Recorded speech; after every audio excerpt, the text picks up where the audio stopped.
My name is Sue Dorvalier.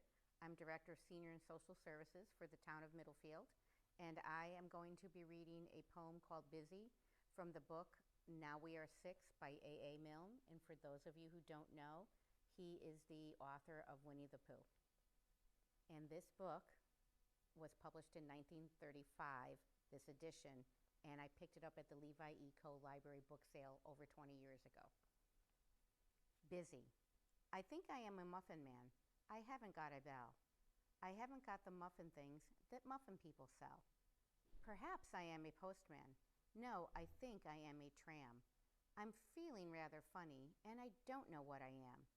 But roundabout and roundabout and roundabout I go, all around the table in the nursery.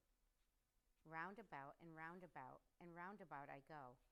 I think I am a traveler, escaping from a bear. I think I am an elephant, behind another elephant, who isn't really there. So, roundabout and roundabout and roundabout and roundabout and roundabout and roundabout I go. I think I am a ticket man, who's selling tickets, please. I think I am a doctor, who is visiting a sneeze. Perhaps I'm just a nanny who is walking with a pram. I'm feeling rather funny, but I don't know what I am.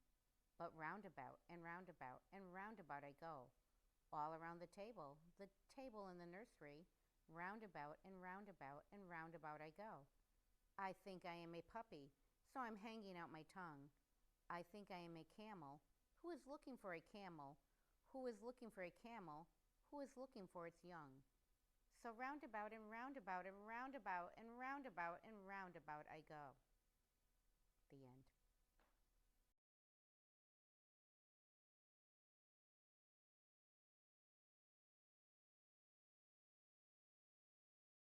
You are a dreamer, come in. If you are a dreamer, a wisher, a liar, a hoper, a prayer, a magic bean buyer, if you're a pretender, come sit by my fire, for we have some flax golden tales to spin. Come in, come in.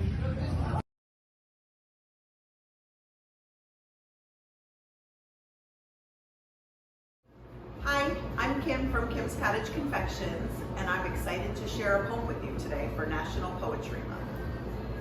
The old and the young went to tea with a beautiful homemade cake. It was Camilla's version of Victoria's sponge, delicious and easy to make. The old and young learned a poem by heart and performed it with their tea. Let's get together, they said, whatever the weather. Let's get together, they said, for poetry, cake, and tea. Have a great day. My name is Miss Angela, and I teach preschool at the Middlefield Children's Center, 3 to 5-year-olds. And today I'm going to read the poem, Today is Very Boring. And it's written by Jack Predelutsky. Today is very boring. It's a very boring day. There is nothing much to look at. There is nothing much to say. There's a peacock on my sneakers. There's a penguin on my head. There's a dormouse on my doorstep. I am going back to bed. Today is very boring. It is boring through and through. There is absolutely nothing that I think I want to do. I see giants riding rhinos and an ogre with a sword. There's a dragon blowing smoke rings. I am positively bored. Today is very boring. I can hardly help but yawn. There's a flying saucer landing in the middle of my lawn. A volcano just erupted less than half a mile away, and I think I felt an earthquake. It's a very boring day.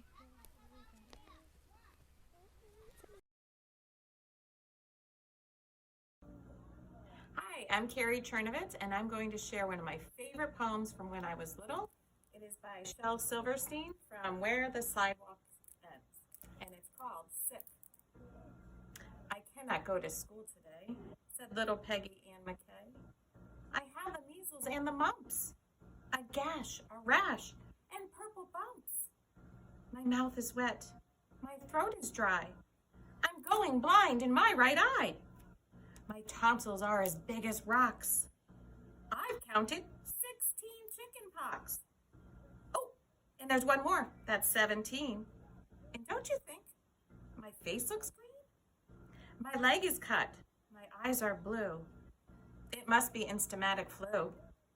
I cough and sneeze and gasp and choke. I'm sure that my left leg is broke. My hip hurts when I move my chin. My belly button's caving in. My back is wrenched. My ankle sprained. My appendix pains each time it rains. My nose is cold. My toes are numb. I have a sliver in my thumb. My neck is stiff. My voice is weak. I hardly whisper when I speak. My tongue is filling up my mouth. I think my hair is falling out. My elbow's bent. My spine ain't straight. My temperature is 108. My brain is shrunk. I cannot hear. There is a hole inside my ear. I have a hangnail, and my heart is... What? What's that? What's that you say? You say today is Saturday? Goodbye. I'm going out to play. Thank you. Happy Poetry Month. Hello, my name is John Lyman from Lyman Orchards, and I'm reading After Apple Picking by Robert Frost. My long, two-pointed ladder sticking through a tree toward heaven still, and there's a barrel that I didn't fill beside it, and there may be 2 or 3 apples I didn't pick upon some bough. But I'm done with apple picking now. Essence of winter sleep is on the night. The scent of apples I am drowsing off. I cannot rub the strangeness from my sight I got from looking through a pane of glass I skimmed this morning from the drinking trough and held against the world of hoary grass. It melted and I let it fall and break.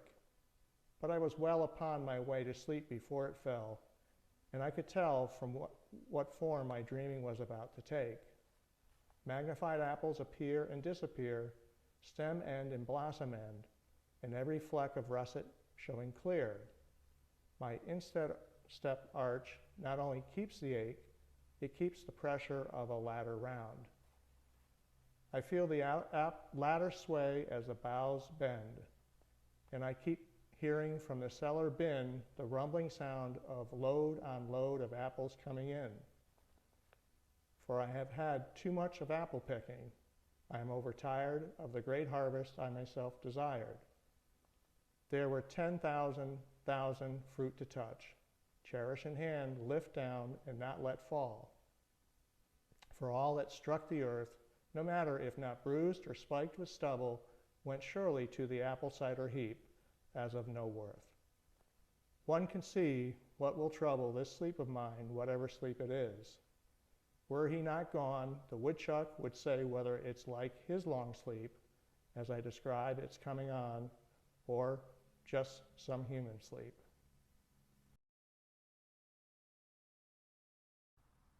Good morning. My name is Sandy Frederick, and I'm the president of the Midley Garden Club this year. The poem I'm going to share is called What is a Garden?